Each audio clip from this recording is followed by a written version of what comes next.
internautes, alors cette semaine je vous propose un nail art double puisque j'ai oublié carrément de publier cette vidéo la semaine dernière. Mais bon, je suis à moitié pardonnée parce que je vous présente dans cette vidéo donc deux techniques.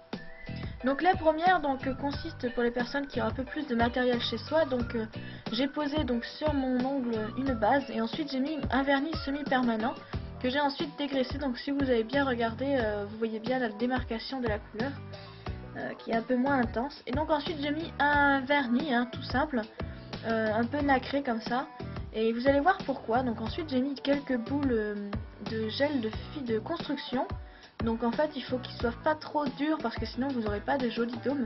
Il faut pas qu'ils soient trop visqueux non plus parce que sinon les dômes ne tiendront pas en place et ce sera pas un effet très garanti. Donc je les pose au dotting tool comme ça. Donc moi j'ai fait vraiment des grosses boules et des toutes petites. Mais bon, ensuite vous pouvez vous amuser avec les boules. Alors le mieux c'est d'éviter de faire en sorte qu'elles se touchent parce que sinon vous n'allez plus vraiment avoir un rond. Mais si elles se touchent, vous prenez un bâtonnet et vous grattez un petit peu en reformant un peu votre dôme et ça le fait quand même. Parce que je l'ai fait sur mon pouce de la main gauche et il n'y a pas eu de souci. Et donc ensuite, une fois que j'ai catalysé 2 à 3 minutes pour être sûr que ça prenne bien, je prends du dissolvant sans acétone, c'est très important, sinon vous allez agresser votre semi-permanent en dessous. Et je dégraisse sans trop frotter pour éviter de décoller les boules, on ne sait jamais.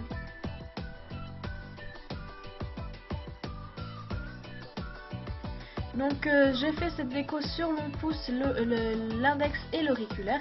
Et donc pour l'autre déco, j'ai posé un vernis tout simple un peu plus foncé pour faire une petite nuance. Et j'ai posé le même vernis avec un pinceau, donc je vous conseille de prendre des vieux pinceaux ou des pinceaux que vous utilisez que pour le vernis parce que le vernis abîme les pinceaux. Et donc j'ai fait un rond, donc j'ai fait pareil sur mon autre ongle. Et ensuite j'ai mis quelques paillettes à reflets pour faire un peu de nuance parce que sinon ça brillait pas assez. Donc j'ai fait pareil sur mon deuxième ongle. Ensuite j'ai pris un gel de construction, donc cette fois-ci beaucoup plus épais, pour faire une pierre liquide.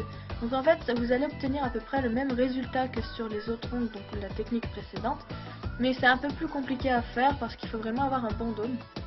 Et donc ensuite, une fois que j'ai catalysé, donc pareil à 2 à 3 minutes, voire plus, ça dépend de la taille de votre pierre liquide, j'ai posé un vernis de finition, n'importe lequel, top coat ou base, c'est vous qui voyez.